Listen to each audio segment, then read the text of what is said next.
आज हम एक्सरसाइज 2.6 कर रहे हैं जिसमें हमें कुछ इक्वेशंस दे रखी हैं, हमें उनको सॉल्व करना है। फर्स्ट क्वेश्चन में हमें दिया हुआ है 8x - 3/3x = 2। जब आपको ये कहा जाता है कि सॉल्व दिस इक्वेशन, तो उसका मतलब होता है आपको x की वैल्यू फाइंड आउट करनी है। तो अगर इस तरह का अगर आपको कोई क्वेश्चन दे देते हैं तो उसको हम कैसे करेंगे, ध्यान से देखिए। अगर राइट साइड पर हमारा क्या लिखा हुआ है 2 के नीचे कुछ नहीं है, इट मीन्स क्या है 1 है। मतलब 2 को आप कैसे लिख सकते हैं 2/1। ये आपको माइंड में रखना है कि जिसके नीचे कुछ नहीं होता उसके नीचे क्या होता है 1 होता है। तो आप यहाँ पे क्या करेंगे, क्रॉस मल्टीप्लाई करेंगे। ठीक है, मान लो मैंने इसके नीचे आप 1 लिख दिया तो आप यहाँ लिखेंगे by cross multiply. Cross multiply, cross multiply में आपका क्या होता है कि आपने लेफ्ट साइड वाले टर्म को जो ऊपर है न्यूमरेटर में, उसको राइट साइड वाले डिनोमिनेटर से मल्टीप्लाई कर देना है, और जो लेफ्ट साइड पे डिनोमिनेटर है उसको राइट साइड वाले न्यूमरेटर से मल्टीप्लाई कर देना है। इट मीन्स कहने का मतलब क्या है कि 8x - 3 को आप मल्टीप्लाई करेंगे 1 से। तो आपको पता है किसी भी चीज़ को जब हम 1 से मल्टीप्लाई करते हैं तो हमारा वही आंसर आता है।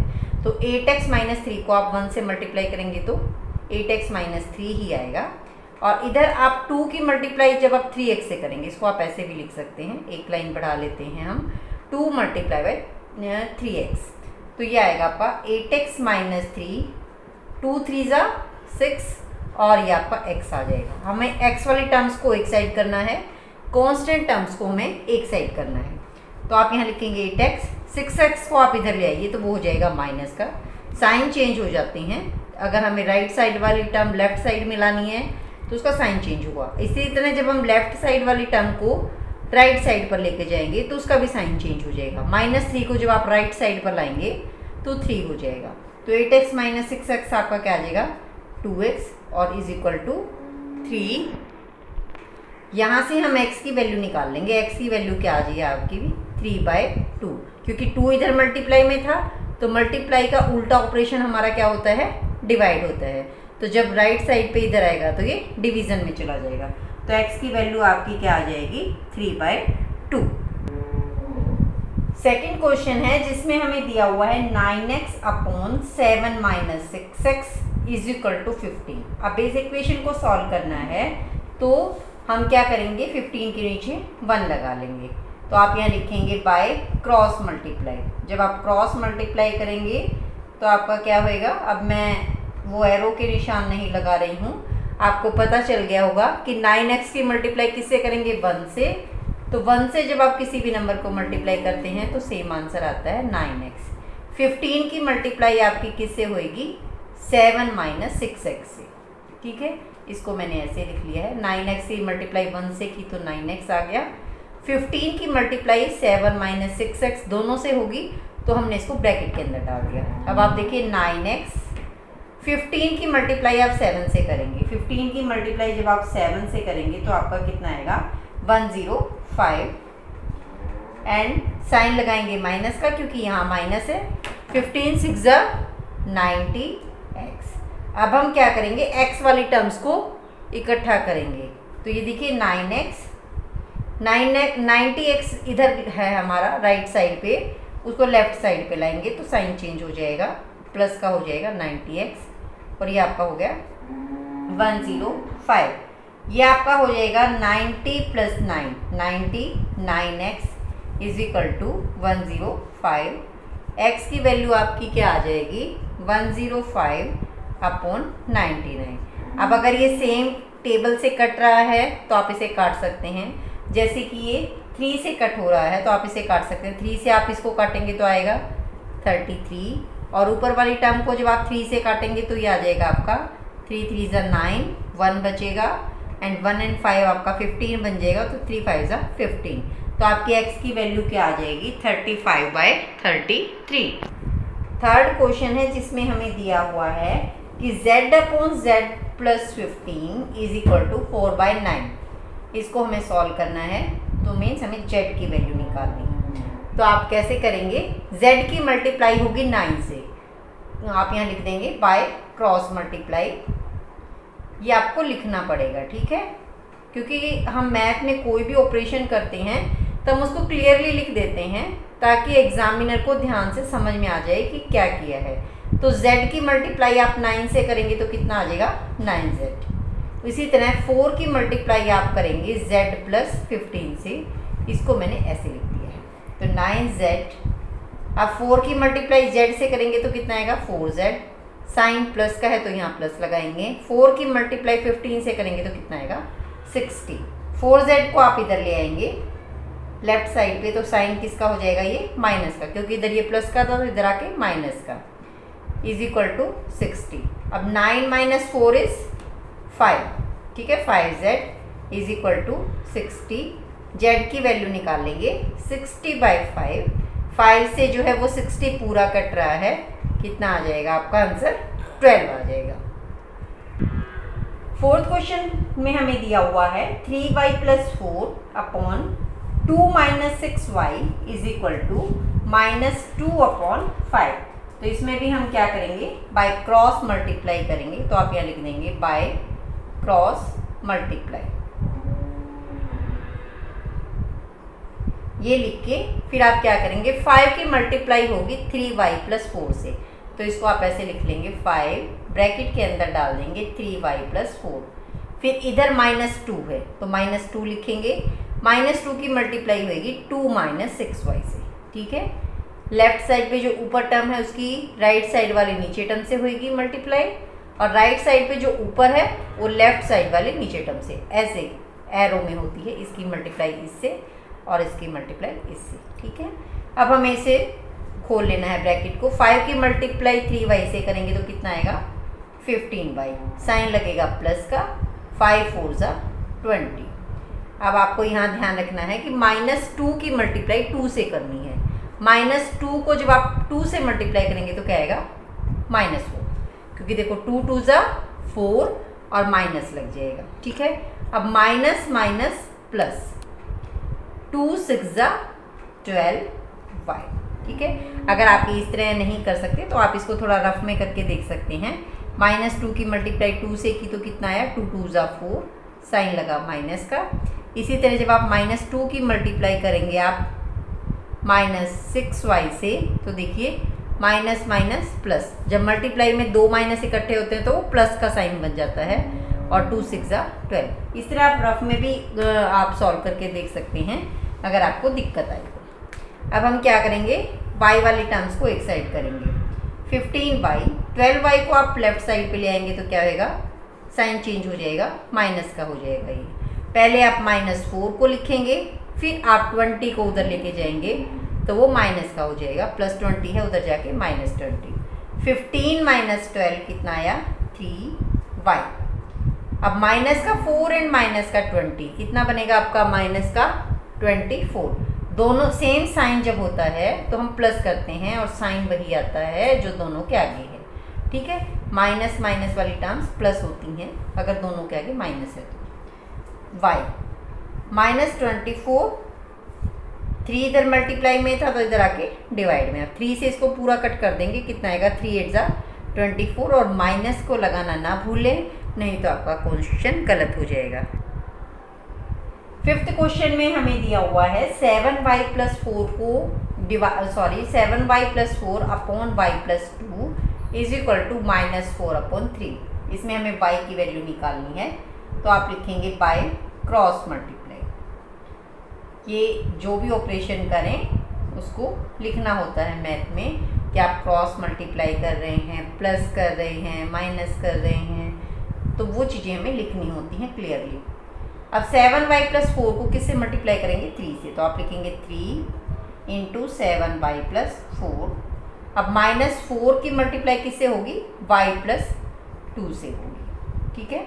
अब आप देखिए 3 7 = 21 y लग जाएगा, प्लस 3 4 = 12। इसी तरह आप -4 की मल्टीप्लाई y से करेंगे तो कितना आएगा -4y। अब माइनस प्लस, पहले साइन का ध्यान रखना है आपने, प्लस माइनस माइनस, 4 2 = 8। अब y वाली टर्म्स को हम एक साइड पे करेंगे, 21y 4y को आप लेफ्ट साइड पे लाएंगे तो वो प्लस का हो जाएगा। अब राइट साइड वाली टर्म उतारे पहले -8, फिर 12 आपका राइट साइड पे जाएगा तो माइनस का हो जाएगा। और 21 + 4 कितना हो गया आपका 25y, माइनस का 8 एंड माइनस का 12 दोनों को प्लस करेंगे, साइन आएगा माइनस का, -20। y की वैल्यू निकालेंगे -20 और 25 इधर आके डिवाइड में हो जाएगा राइट साइड पे, क्योंकि लेफ्ट साइड पे ये मल्टीप्लाई में था। अब इसे सेम टेबल से कट कर देंगे, 5 से कट रहा है दोनों, साइन पहले माइनस का लगा लें, 5 4 ज़ा 20 एंड 5 5 ज़ा 25। तो y की वैल्यू हमारी क्या आ गई -4/5। क्वेश्चन 6 है जिसमें हमें दिया हुआ है कि the ages of Hari and Harry are in the ratio 5:7। Hari and Harry are 2 persons जिनकी हमें एजेस में प्रेजेंट जो एज है उनकी जो एज है उनमें रेशियो दिया हुआ है 5:7। तो हम मान लेंगे let present age of Hari, present age of Hari. अब हरी की नीचे कितना लिखा हुआ है 5, तो हम उसे मानेंगे 5x ईयर्स, ठीक है। उसके बाद हमें हैरी की मानेंगे present age of Harry. Harry के नीचे 7 लिखा हुआ है तो उसकी एज हम मानेंगे 7x ईयर्स। आगे क्वेश्चन में कहा गया है कि 4 years फ्रॉम नाउ, कि आज से 4 साल के बाद the ratio of their edges will be 3:4। तो पहले हम प्रेजेंट एज हमें पता चल गया है, तो हम क्या करेंगे 4 years लेटर पहले इनकी एज निकाल लेते हैं। आप लिखेंगे 4 years later age of Hari. अब हरी जो है अब 5x ईयर्स का है, तो 4 साल के बाद उसमें 4 years ऐड हो जाएंगे, तो आप लिखेंगे 5x + 4 years का हो जाएगा वो। उसके बाद हम लिखेंगे 4 years later age of Harry. Harry अब जो है वो 7x का है, तो 4 साल के बाद उसमें +4 हो जाएगा, 7x + 4 years। अब हम यहाँ लिखेंगे according to question. According to question में क्या कह रहा है कि आज से 4 साल के बाद उनकी एज का रेशो, तो रेशो को आप ऐसे लिख लेंगे, ये हरी की एज है 5x + 4 और 7x + 4 क्या है हैरी की एज है। इनको हमने अपॉन में लिख लिया है, क्योंकि रेशो वाले जो हमारी जो टर्म्स होती हैं उनको हम अपॉन में भी लिख सकते हैं, ऐसे ऊपर नीचे लिख सकते हैं, ठीक है। कह रहे हैं क्या रेशो हो जाएगा 3:4 हो जाएगा, तो हमने इसको लिख लिया कि 3/4 हो जाएगा। यहाँ से हमें x की वैल्यू निकालनी है, ठीक है। तो आप यहाँ लिखेंगे बाय क्रॉस मल्टीप्लाई। तो जब आप क्रॉस मल्टीप्लाई करेंगे तो 5x + 4 की मल्टीप्लाई किससे होगी 4 से, तो आप लिखेंगे 4 × 5x + 4 और 3 की मल्टीप्लाई किससे होगी 7x + 4 से। अब हम इनको मल्टीप्लाई कर लेते हैं। 4 की मल्टीप्लाई आप 5x से करें, तो 4 5 ज़ा 20x + 4 4 ज़ा 16। इसी तरह आप 3 की मल्टीप्लाई 7x से करेंगे तो कितना आएगा 21x + 3 4 ज़ा 12, ठीक है। अब हम क्या करेंगे, अब हम x वाली टर्म्स को एक साइड पे कर लेंगे, ठीक है। देखिए 20x 21 को आप इधर लेके आएंगे तो क्या होएगा, ये माइनस का हो जाएगा, -21x। इसी तरह कांस्टेंट टर्म में पहले 12 को लिखेंगे, फिर 16 को आप राइट साइड पे लेके जाएंगे तो माइनस का हो जाएगा। अब आप देखिए -21 एंड +20, -21 एंड +20। तो अगर एक इंटीजर नेगेटिव हो और एक पॉजिटिव हो तो हम क्या करते हैं माइनस करते हैं। 21 में से आप 20 को माइनस करेंगे तो कितना आएगा 1 आएगा, साइन वो लगेगा जो बड़े के आगे है, मीन्स माइनस, तो -1 आएगा। लेकिन x के आगे जो है हम 1 कभी नहीं लगाते, तो आप यहाँ क्या लिखेंगे -x लिखेंगे। सेम यहाँ होगा। अब आपका एक इंटीजर पॉजिटिव है और एक नेगेटिव है, तो हम माइनस करेंगे। 16 में से 12 गया, कितना आ गया आपका 4, बड़ा क्या है 16, उसके आगे माइनस का साइन है तो माइनस लगा देंगे। अब आपका दोनों साइड माइनस है तो ये कट हो जाएगा, तो x की वैल्यू आपकी क्या आ जाएगी 4। अब उसने कहा था फाइंड देयर प्रेजेंट एजेस। अब आप देखिए हमने जो प्रेजेंट एज थी वो हरि की क्या मानी थी, प्रेजेंट एज ऑफ हरि की मानी थी हमने 5x, तो आप लिखेंगे 5x, x की वैल्यू पुट कर दीजिए यहाँ 5, x की वैल्यू क्या है 4, तो 5 4 ज़ा 20 ईयर्स। इसी तरह प्रेजेंट एज ऑफ हैरी की हमने क्या मानी थी 7x मानी थी, तो x की वैल्यू पुट कर देंगे, वो क्या है 4, तो 7 4 ज़ा 28 ईयर्स। इस तरह आप इन क्वेश्चंस को सॉल्व कर सकते हैं। क्वेश्चन 7 कर रहे हैं जो कि एक्सरसाइज 2.6 का लास्ट क्वेश्चन है। इसमें हमें दिया हुआ है the denominator of a rational number is greater than it's numerator bye 8। आपको पता है कि रेशनल नंबर जो हमारा होता है वो p/q की फॉर्म में होता है, ठीक है। इसको p को बोलते हैं हम न्यूमरेटर और q को बोलते हैं हम डिनोमिनेटर। अब डिनोमिनेटर पे कंडीशन लगाई है कि डिनोमिनेटर जो है वो न्यूमरेटर से 8 ज़्यादा है। अगर मैं न्यूमरेटर को x मान लूँ तो डिनोमिनेटर क्या हो जाएगा मेरा x प्लस 8 हो जाएगा। डिनोमिनेटर जो है कहा गया है denominator of a rational number is greater than it's numerator bye 8। अगर न्यूमरेटर आपका x है तो डिनोमिनेटर क्या होएगा x प्लस 8 हो जाएगा, ठीक है। तो हम इसको ऐसे ही मानेंगे। आप लिखिए लेट न्यूमरेटर जो है वो क्या है x है, डिनोमिनेटर क्या हो जाएगा x प्लस 8 हो जाएगा।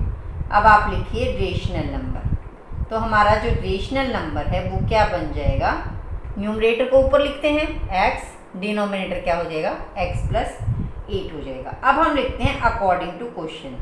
आगे क्वेश्चन में कौन सी कंडीशन लगाने के लिए बोल रहा है वो हम देखते हैं। वो कह रहा है कि if the numerator is increased by 7। देखो मैंने न्यूमरेटर और डिनोमिनेटर दोनों को लिख लिया है, रेशनल नंबर मैंने यहाँ लिख लिया है।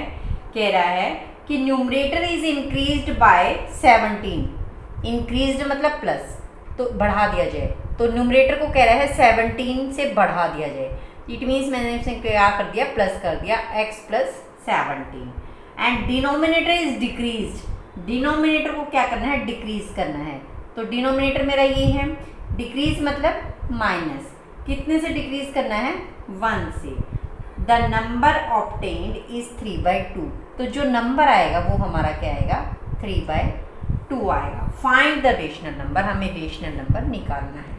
अब आप देखिए कैसे करेंगे हम इसे। आप x प्लस 17 पहले यहाँ माइनस कर लेते हैं, x प्लस 8 माइनस 1, 8 प्लस का है और माइनस 1, 8 में से बन गया 7, तो ये आपका क्या बन जाएगा x plus 7 is equal to 3/2। अब आप क्या करेंगे इसे क्रॉस मल्टीप्लिकेशन करेंगे हम, तो आप यहाँ लिख देंगे बाय क्रॉस मल्टीप्लाई। तो क्रॉस मल्टीप्लाई जब आप करेंगे तो x प्लस 17 की मल्टीप्लाई किससे करेंगे 2 से, तो आप लिखेंगे 2 इंटू एक्स प्लस 17। 3 की मल्टीप्लाई आप करेंगे x प्लस 7 से, ठीक है। अब आप पहले ब्रैकेट खोलेंगे, 2 की मल्टीप्लाई x से होगी तो क्या होगा 2x, साइन प्लस का लगेगा। 2 की मल्टीप्लाई आप 17 से करेंगे तो कितना आएगा 34। 3 की मल्टीप्लाई x से करेंगे तो 3x प्लस 3 7 जा 21। साइन का बहुत ध्यान रखना है ब्रैकेट खोलते हुए आपने। अब आप देखिए x वाली टर्म्स को इधर ले आए, शिफ्ट करेंगे एक साइड पे, ये 3x इधर आएगा तो माइनस का हो जाएगा लेफ्ट साइड पे। 21 पहले राइट साइड वाली टर्म उतारी है, 34 को आप राइट साइड लेके जाएंगे तो माइनस का हो जाएगा। अब 3 माइनस 2 आपके पास क्या है 2 माइनस 3, ये है आपके पास। अगर मैं x हटा दूँ तो आपका क्या बन रहा है 2 माइनस 3 बन रहा है, ठीक है। तो एक इंटीजर आपका क्या है प्लस का और एक इंटीजर आपका क्या है माइनस का है, तो हम क्या करते हैं माइनस करते हैं। 3 माइनस 2 इज 1। अब 3 बड़ा है उसके आगे क्या लगा हुआ है साइन माइनस, तो -1 आएगा। अगर इसके साथ x जोड़ेंगे तो आपने 1 नहीं लगाना है, आप -x लिखेंगे। इसी तरह हमारा इधर है, एक इंटीजर पॉजिटिव है और एक इंटीजर क्या है, नेगेटिव है। तो अब 34 में से 21 को माइनस करेंगे तो क्या आएगा, 13 आएगा। साइन आएगा माइनस का, क्योंकि 34 बड़ा है और उसके आगे माइनस का साइन है। अब आप माइनस साइन को दोनों साइड से कैंसिल कर सकते हैं, इधर भी है इधर भी है, तो आप दोनों साइड कोई भी ऑपरेशन लगा सकते हैं, प्लस वाला भी, माइनस वाला भी, मल्टीप्लाई वाला भी, डिवीजन वाला भी, ठीक है। तो दोनों साइड हमने सेम ऑपरेशन लगाया, इधर से माइनस काट दिया, इधर से कट गया, तो x की वैल्यू आपकी क्या आ गई, 13 आ गई। अब हमें क्या निकालना है, फाइंड द रेशनल नंबर कह रहा था वो। तो हमने रेशनल नंबर देखिए स्टार्टिंग में क्या माना था, रेशनल नंबर हमने माना था x अपॉन x प्लस 8। तो यहाँ आपने क्या करना है, x की वैल्यू पुट कर देनी है। x की वैल्यू कितनी आई है, 13, और इधर क्या हो जाएगा 13 प्लस 8, तो आपका आंसर क्या आएगा 13/21। यहाँ आपकी exercise 2.6 and chapter 2 is also completed. Next video में हम नए चैप्टर के साथ मिलेंगे, तब तक के लिए bye bye and take care.